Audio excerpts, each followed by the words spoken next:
Houston, we have a problem. This is bullshit. I'm not listening to this. You are insane. No, you're insane.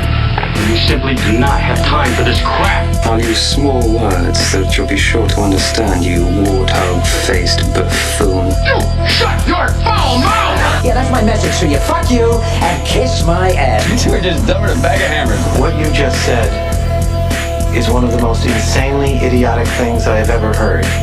Everyone in this room is now dumber for having listened to it. May God have mercy on your soul. You are now tuned in to Dusty Vision Radio.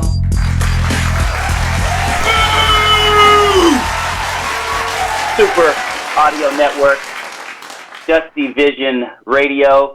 Dre Day All Day and myself are still practicing social distancing, so he's at the home fort right now, and I'm chilling in my room. How you feeling over there, Dre? Hey, man, I'm over here holding it down, man. You should be happier over there because it's fucking cold in the studio right now. Dude, I'm done. I'm done with this shit. I'm so done with this. This is for the birds. I can't wait till this, whatever this is over, man. I'm just done with it. Well, I know the people who are locked up in their house and they can't go out for much are going crazy, but for the rest of us that have to still go to work and deal with all this shit, we're tired of hearing people complain. Yeah, 'cause you are an essential employee, so you used to have to hop your ass on the freeway at 5:45 in the morning and go to work. It was cool before they changed the lights so that they turn red more often because I was flying through the streets, bro. It was nice. Well, shit, we're going to talk a little bit more about coronavirus. We'll update and catch up a little bit after, but I want to get right into this interview. You know, I love talking about my hometown of Long Beach. I've been all around the planet, all around this beautiful world of ours, and I'm going to tell you right now, there's still not a city that compares to Long Beach. And on the line, we have a Long Beach original. We're going to hang out and chat a bit. Ladies and gentlemen, TRAYVON Cash, how are you, man?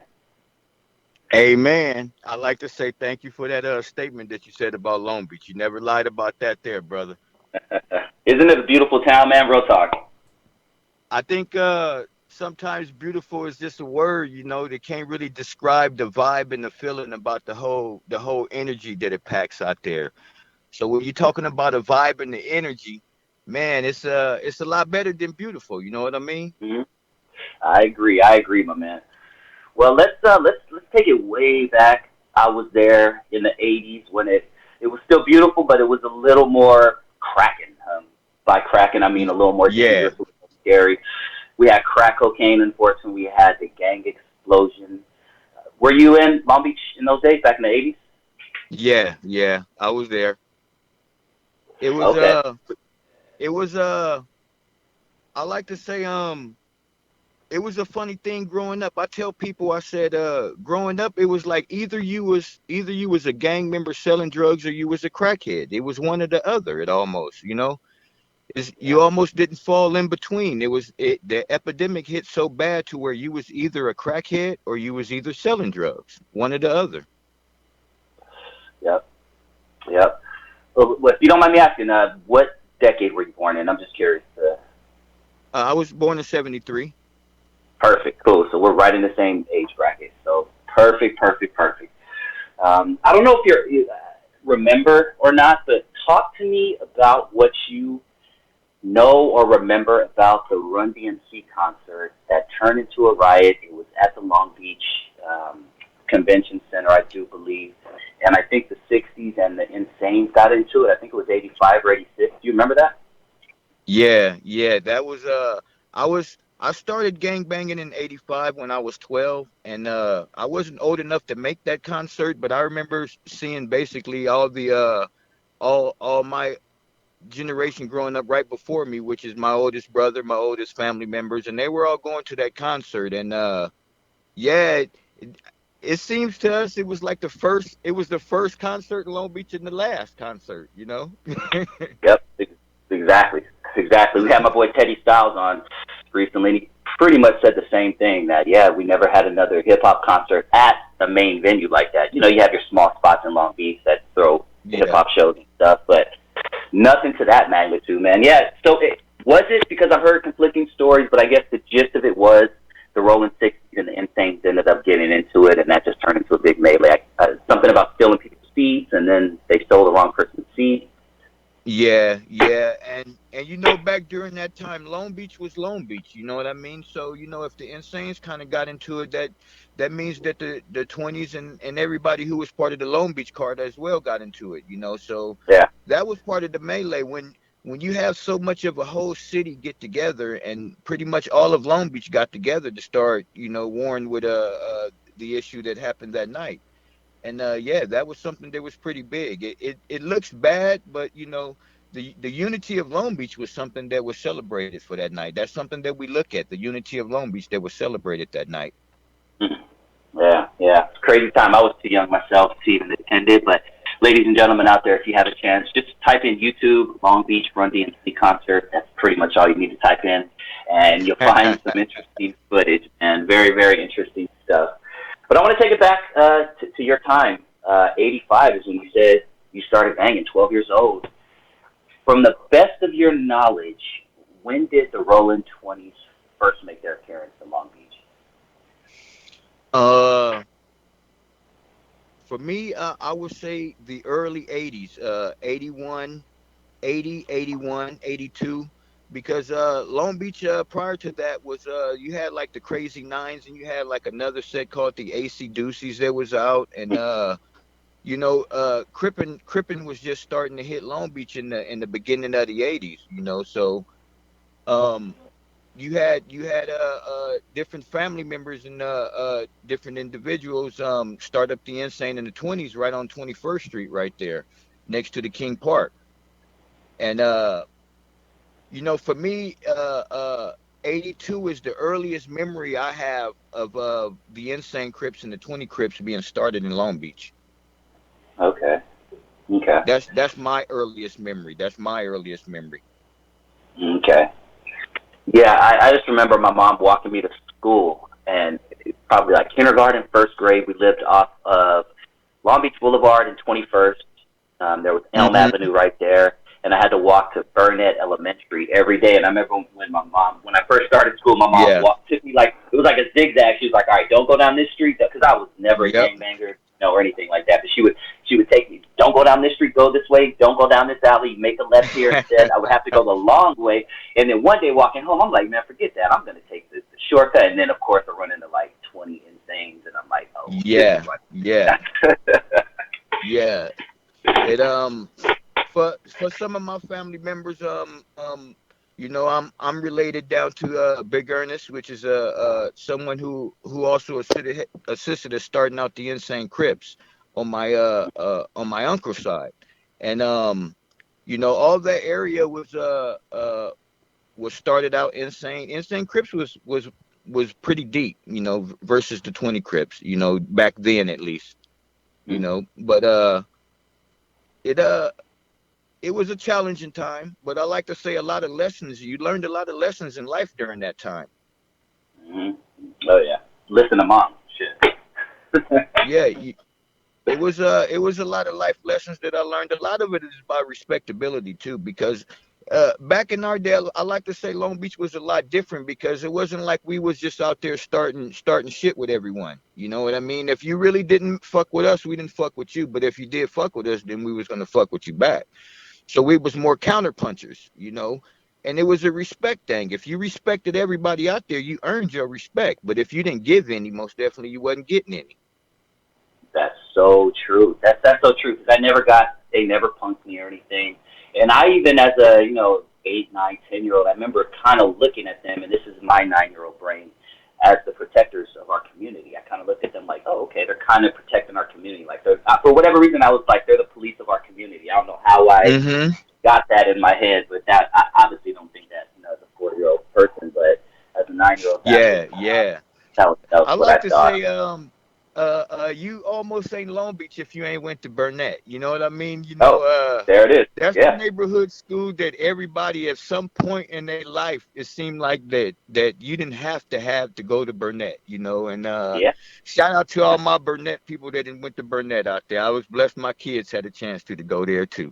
That's crazy, man. I remember my teachers, Miss Munoz. I remember the '87 Yeah, Whittier earthquake. It was the '87 Whittier earthquake, and I just remember being yeah, there.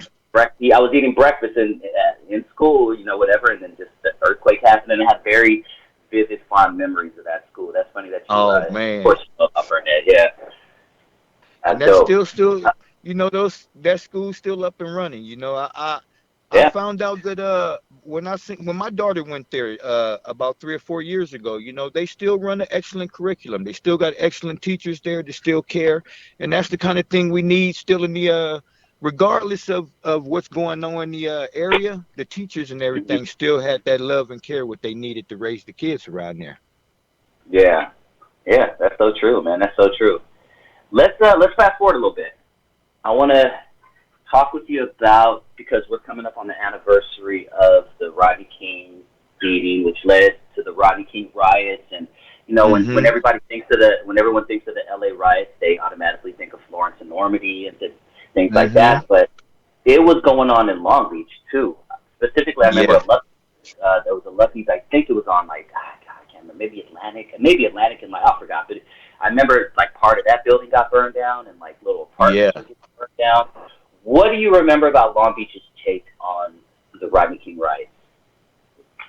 I remember all the free stuff, you know what I mean? Not for me in Oh yeah. particular, but I just say that I remember it seemed like everybody I knew got something free, So that was the first part of it. That's what I remember the most. But the of course the anger and the aggression of society during that time of feeling that our judicial system let us down, that we have been spit and frowned upon and looked at as the bad guy as always. So the anger with society of watching society blow up on itself was something to see. You don't see that every day, and then to see the violence that people was willing to portray. You know, it opened a lot of people's eyes into what was really going on into society, where you can't keep sweeping things under the rug, and you have to really look at things.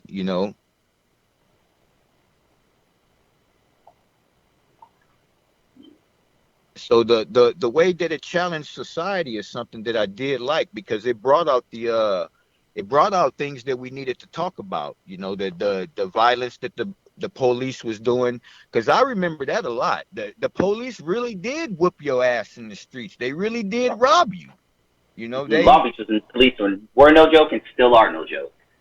Yeah, they used to come up to you in Long Beach police and tell you, we not the police, we the biggest gang in the United States, and we the biggest Exactly. Crips. And they Mhm. really did act like that. Mhm. Mhm. So it was during that time. I tell people you had to be almost desensitized to violence, because you had to be violent to survive.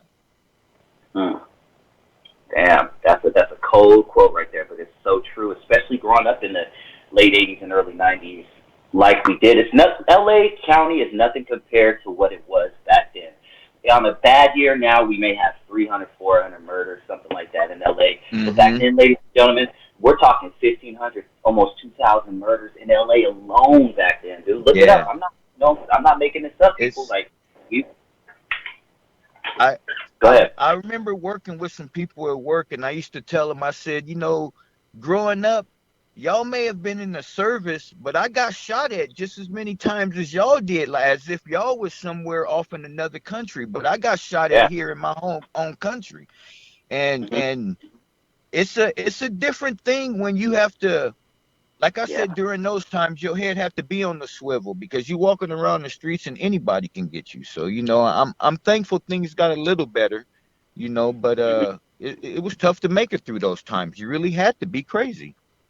Yeah, yeah. And you said something that stuck out because, people go to war, I have family who's gone to war and come back and they've seen some shit. But you know what? When you're growing up in certain neighborhoods across the country, you've seen some shit too. And just think about this, Trayvon. How many people in the hood probably suffer from things like PTSD? You know what I mean? Like, Exactly. Exactly. yeah, yeah. Seeing someone's brains getting blown on a car, any that shit will stick with you forever. And those are the people in society who we need to be having in their jobs in different places in society, and they've been almost, like, for me, changing over, getting back into society and not living that lifestyle, You know, it's hard for a lot of people to make that change, you know, and I get into a work field and they still be gang banging at work, you know, they shoot you at work still, you know. So it's I tell them, Yeah. you know, it's we have a lot of people that still live that lifestyle, and ain't nothing wrong with it until you understand and learn what it's really about. You got to really understand what it's about, and it's not really just shooting at the next man because you think he's just wearing a different color. Hmm. Yeah. Yeah. Yeah. We're dropping gems, baby. Dropping gems. I love this. Let's talk about something that happened around the same time. We're talking 92, 93. LB had a big presence on this particular tape that is to this day is one of my favorite rap tapes of all time. What do you remember about the Banging on Wax tape? We had Cino from the 20s. We had Domino was on there. Do Yeah, you yeah, remember that anything specifically about that tape? I I love that banging on wax tape, you know, and I'm shout out to all my Crips out there, but you know, the blood side was a little harder, man. It seemed like I they was said, a little yep. bit grimier on there, you know what I mean? Yep. Or maybe just for me not being able, a lot of us didn't get involved with hanging with a lot of bloods during that time because you know in Long Beach it's all Crips. So for Yeah. banging on wax, it really gave us a chance to hear the blood side of you. You know what I mean? And they was real nasty with it. I love that CD. That's one of my favorite CDs of all time. It showed brothers that instead of shooting each other in the streets, let's bang on wax, and we can use these lyrical shells and shoot at each other. So I respected that. I Yeah. respected the Yeah. thought behind that. I agree. It's definitely something positive for the time when it was just going crazy in Yeah, our in our county.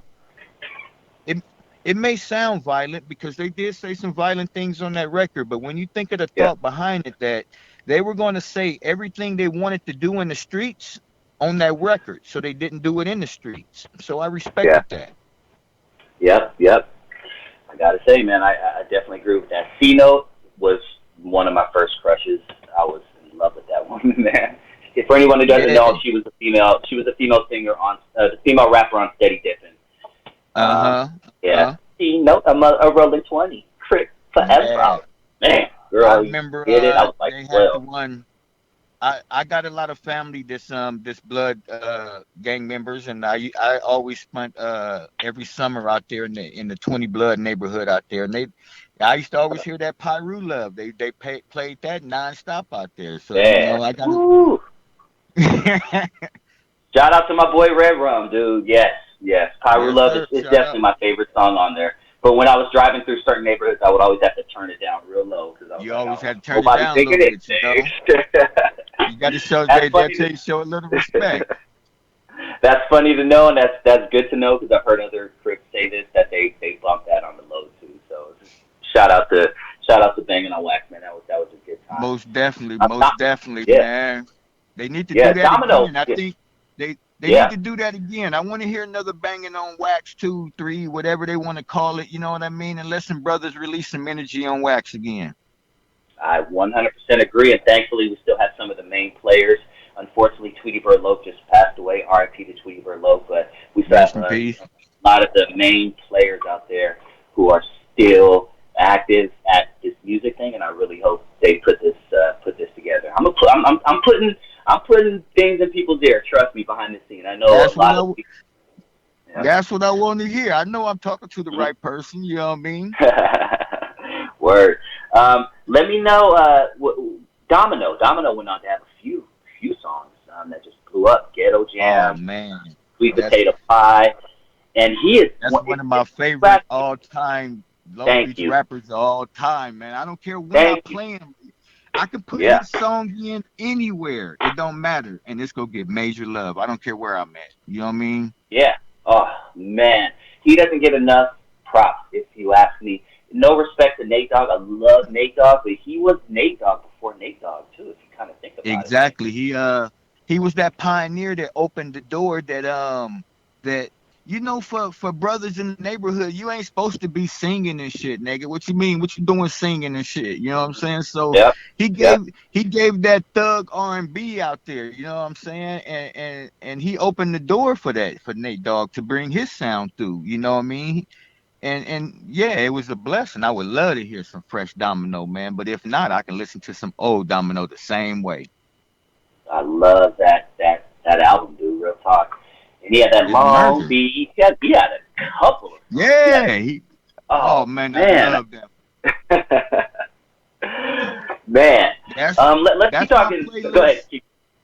That's my playlist that I actually pay for. You know, I got a little playlist that I paid for on my Apple phone, off of iTunes, and I actually bought those songs. You know what I mean? I ain't need legal download nothing. Those is tracks that I want to hear in a nice, proper.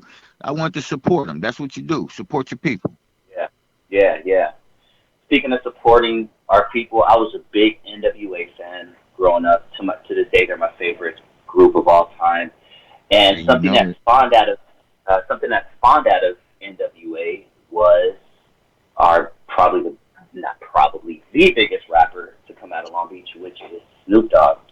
In your opinion, Hmm. because I thought it was the coolest shit in the world when I just heard somebody say Long Beach on a song. I'm like, what? I'm like, and then I see this dude on the top of the VIP, and I'm like 2 blocks away It from the was VIP. it was the it was the recognition that I felt like the brothers in our neighborhood deserved. You feel me? Mm-hmm. It was he came out and he gave the energy.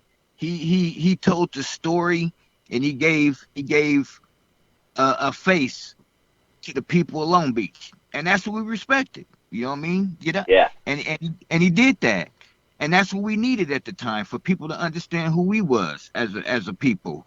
That we a little different than LA. We're a little different than everybody. We got a little different vibe, and we yeah, respected Snoop for bringing that vibe out. Most definitely, Dog yeah, Pound. yeah. And he put he gave the Long Beach attitude and sound and everything. He was perfect for it because he's so laid back Exact. and That yeah, was our Long Beach.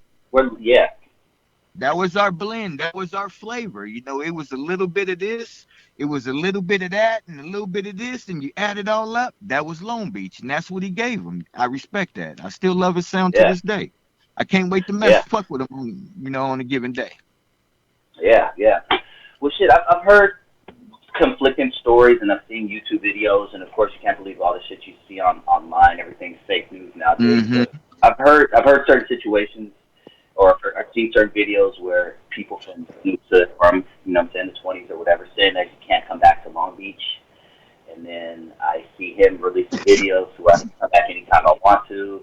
And what is his current situation with Long Beach and more importantly the 20s? It's where it always started at. Is like what I always said. It started at respect, and when you respect, you get the same respect back. You know, the thing with Snoop was that people just felt they wanted more than what he was given. And sometimes you can't expect more because he gave a lot. You know what I mean? It's like when someone opened the door, I can't hold your hand and walk you through there too. But when you do get into those positions in society, when people look up to you, they expect for you to do a lot of things. And they expect for him just to be a little bit more outspoken and being there for them and assist and help them on different things to help people come up. And people can't be there for everyone. You know, you have to thank him for what he done, and the door is open. It's for us to walk through it. You know, Hmm. but Yeah. Snoop can still he fuck with the right people. And it's always other people yelling what someone else can't do and this and that and trying to make themselves blow up bigger on the internet and this and that. But Snoop fuck with the right people. He can touch bases in the neighborhood anytime he want to, because he fuck with the right people. And it's a lot of people saying what he can and can't do, but that's just talk. You know what I mean? It's just talk. Mm. Okay. You know, Good. Good to know that. he he he uh he touch bases with the right people. He do what he's supposed to do. You know what I mean? It's like people asking the president to come down here and shake their hand here. The president doing what he's supposed to do way up there. You know what I mean? Sometimes Hmm. he can't come down and shake everybody's hand. Mm. Yeah. Yeah. All right. Cool. Well, shit, let's keep it on hip hop. Something that is a little more current. We just passed the 1 year mark of the murder of Nipsey Hussle. Someone who is was bound to do greater things. How could something like that have been prevented, in your opinion? I don't think anything like that can ever be prevented. You mean because because as a society we have to look at each other. Everybody has to be accountable for each and every of their own actions. Mm. And even though, as much love as he showed out there, see, that was one of the things that a lot of people from Long Beach look at. The image that Nipsey Hussle portrayed is the image that we expect for most rappers to portray out there. Those are the leaders who we expect to lead us. Those are the examples. When you go back and you give back to your neighborhood, but you can never stop and end envy and jealousy from the next man. So for as much good as he done, all it takes is still is one man to end that all good. So you can never end that. The only thing you can always do is just constantly preach to each man there's no need to end that type of life. There's no need to be jealous towards someone like that. You don't you don't you don't hate and jealous on someone, you emulate, and then you become to get the things that you want in life too.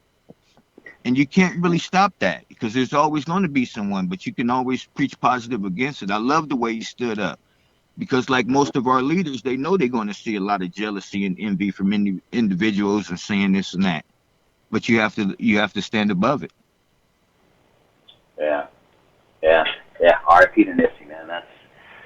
That one hit me pretty hard. That one hit me pretty hard. Yeah. That was rough. That was And so rough. I like to say, even though Nipsey, rest in peace, is gone, the thought and the energy and what he left is never gone. And that's Hmm. what we gotta emulate more. Not I love to see our rappers emulate how he did. Come up out of the streets and realize not to lead the streets, but to give back and assist and help the streets.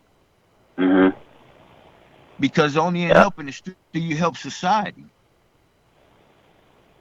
yeah, yeah. That's true. Thankfully, he left a lot. Of course, it sucks when someone has to die for this to come out, but he made a positive impact on this world that's going to be here for decades to come. I mean, it Yes, started with his hood, and I was forgetting yes, A-Trays, I believe. They did their true thing, yep. for a minute, which was really cool and big in LA. If you know anything about gang history in LA, I mean, that is huge.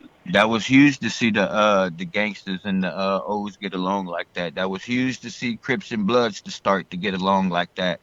That's why I say you can never stop what happened, but one thing we can never do is forget and keep living on that positive image what he left. That's what Yeah. we got to do. That remembrance. Hmm. Yeah, yeah, yeah. Well, shit, something else that's current on a more interesting note. Takashi 69 was recently released from prison. He's already trolling. He changed his IG thumbnail to him eating cheese on a mousetrap, basically trolling the fact that he's a snitch. In hindsight, what, 2 years later almost, what are your general thoughts on the whole Takashi 69 situation?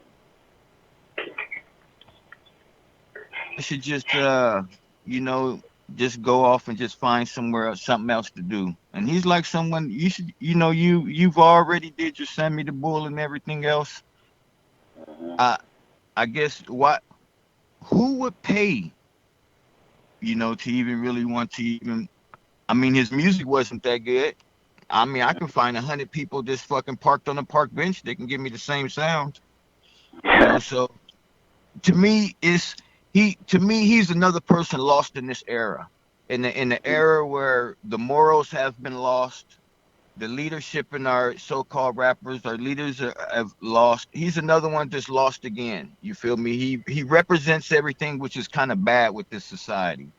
That I'll tell on you, I'll snitch on you, I'll try and make money off of you, I'll hustle off of you. Everything that's bad, fraudulent, greed, he kind of represents that. And So I guess maybe there is a market for people that want to buy that, but I'm not the person. To me, he needs to just go Yeah, hide off. You know, yeah. What are your thoughts in I, general? What are your thoughts in general on rappers who join gangs or align themselves with gangs after they become famous? Like the Lil Waynes, like the Chris Browns, the Soldier Boys, aligning themselves with Fruitown, and Tupac. Even going back then to him joining MOB or whatnot. What are your thoughts on rappers who join gangs after they're famous? my thoughts is the same as always. If it's genuine, it's genuine. If you're doing it for publicity and this and that, then of course you're just like the guy who was paying to fake like somebody was beating him up when it wasn't nobody trying to beat him up. You know what I mean? Jesse You know, Smollett.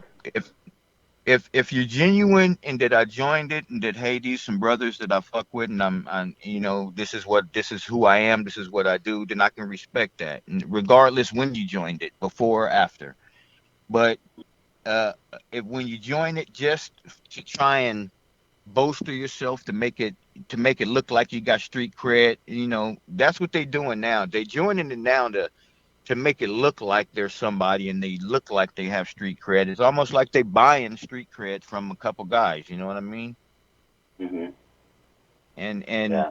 of course, when you use it up under that circumstance, yeah, you're being nothing but another actor rapper. Act out your script. Mm.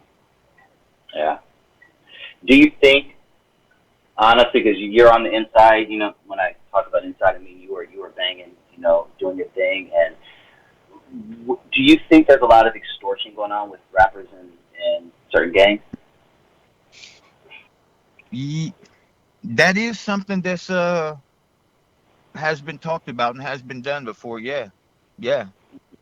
Yeah. People is just like anywhere in society. If I know dirt on you and this and that, hey, you know what? I'll that's that's kind of like the Donald Trump way that he say too. He'll if he got dirt on you, I'll use that to manipulate my way up a little higher.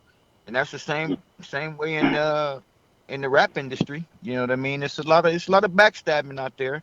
And I like to say Yeah. that there's no lie about if you're a rapper and you ain't sitting up there with millions and millions in your pocket, believe me, you're probably one of the respectablest people out there. That's why, because you really have to sell yourself out a lot to get up there. Man, man, preach, dog. That's so true. So I true. That's one thing you will find out in the industry, and we society is looked upon to look at how much money is inside this person's bank account. So they'll look at, oh, Jay-Z, he's got X amount of dollars in his bank account. But they don't realize in this society and how they keep telling you how you got to sell out to move up, the more money in your bank account usually is the more selling out you done. Exactly. Exactly. Exactly. Yep. Yep. That's so true, man. Can I keep you for about 10 more minutes? Sure. Okay. Cool. Cool. Let's have a couple more questions. I want to jump back into Long Beach. Growing up in Long Beach, we have the second highest population of Cambodian people next to Cambodia. I'm a Hmm. history nerd, so I happen to know that shit. And actually, growing up, a few of my good friends were Cambodian. We grew up Yeah. around, a lot of Asians and Cambodians. Talk to me about, some of the Asian gangs in Cambodia, some of the Asian gangs in Long Beach, and Um, how we interacted with them. it me being from 20s, it was it was a blessing because we didn't have a lot of issues with the Asian gangs. We actually got along with a lot of the Asian boys and Okay. gangs out there. So we didn't have an issue with them, which and because of that, it gave us a chance to understand and get to know them. And that was something that shout out to all my Asians out there, man. I love them more than they love themselves too, man. There's some good people out there. That's what that's what Long Beach is, a good blend of people, out there. When you get to understand them, it's like any other family. You have your issues with these people and that people, but you know what? As a family, is a good understanding. It's a lot of love out there. And Yeah. And because of my neighborhood didn't have a war issue or didn't have issues with the Asian gangs, I got to hang out with quite a few of them, got to know quite a few of them. Yeah, shout out to all my Asian Yeah, boys out there. yeah, yeah. And at first, a lot because I once again knew a lot of Asian boys, and at first they were Asian boys, and then they eventually started aligning themselves with Crip. They would call themselves Asian Boy Crip. Yeah, yeah. So yeah, They yeah, uh and they they made their mark out there. It's like everybody. One thing I tell them about people, everybody in Long Beach, they've earned their respect. You know what I mean? They've earned their respect, and that's one of the best statements I can say because we went through a lot of years of it being flooded with drugs, flooded with gangs, flooded with crime, and to still see that it's still going and that there's still a lot of love out there. I love going out there. Still a lot of yeah, love out there. yeah, yeah. And you mentioned blend. We've had if you knock on 5 doors in Long Beach, you're probably going to get 5 different races and Yeah, sexual and whatever. yeah, It's a blend of everything. But we also grew up around a lot of Samoans. Samoans to yeah. me, when growing up, like I would go over to their house and they treat you like family, biggest smiles Yep. in the world, love, just all love, and you feel the good vibes in the air. But once you fuck with one of them, oh, it's on. Staple.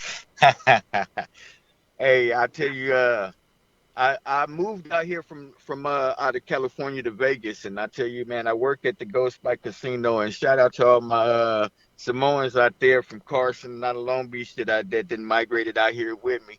Yeah, that's why I say most people don't understand that Long Beach blend. We had a blend of Cambodians, we had a blend of different Asians, we have a blend of Filipinos, we had a blend of whites, blacks, Hispanics, we had a blend.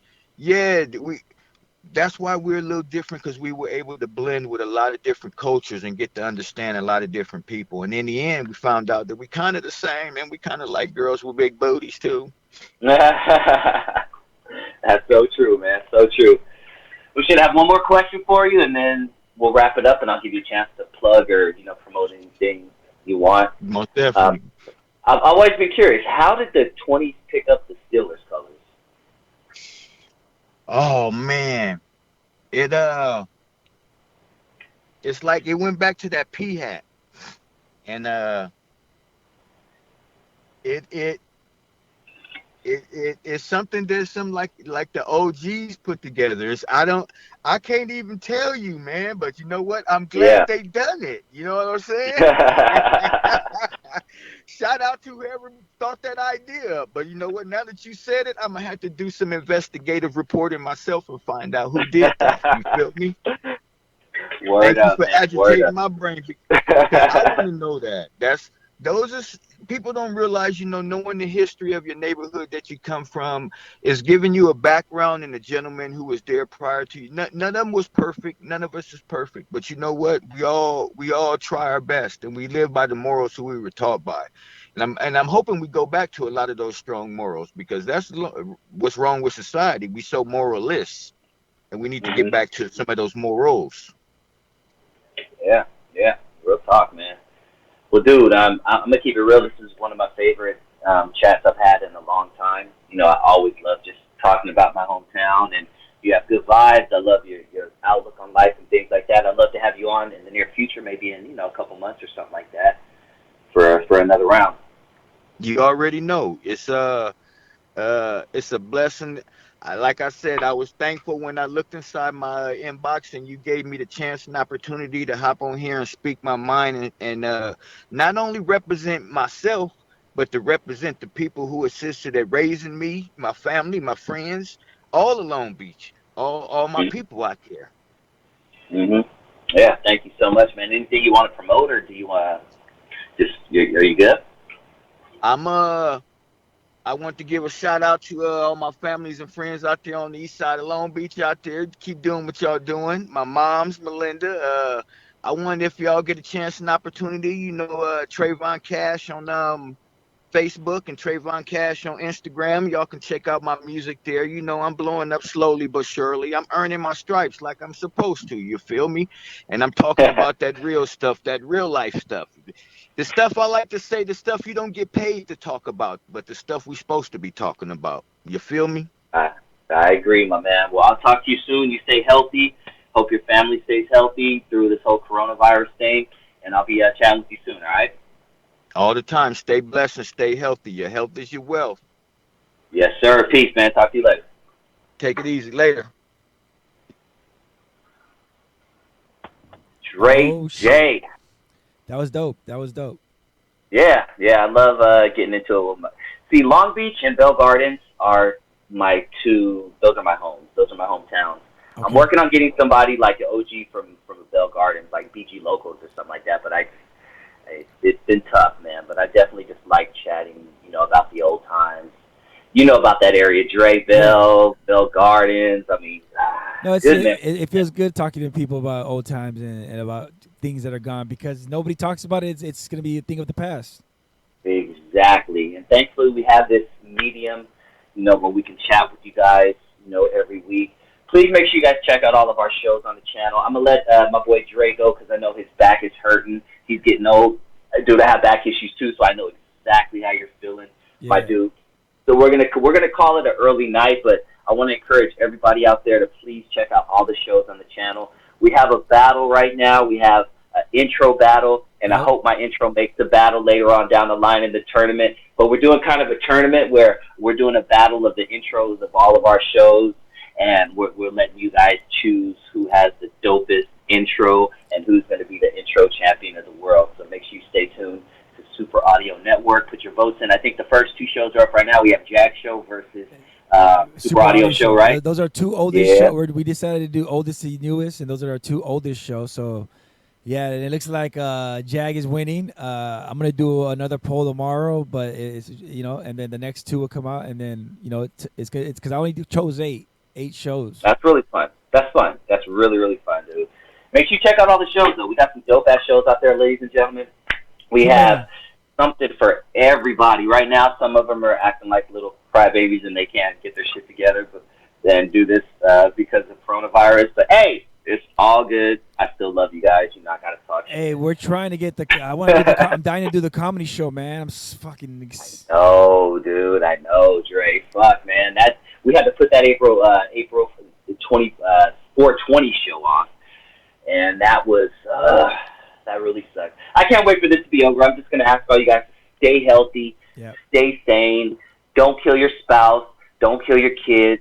I'm so glad my son's 21 and I don't have to do homework with him. I couldn't imagine having to work an 8-hour day and still have to homeschool a kid. I would blow my brains out. Apparently the rate of suicide is up. Please don't shoot yourself. I love all you guys. Be safe out there. Dre Day, I will see you next week. Same bad channel. Same bad station. I love you guys. Peace.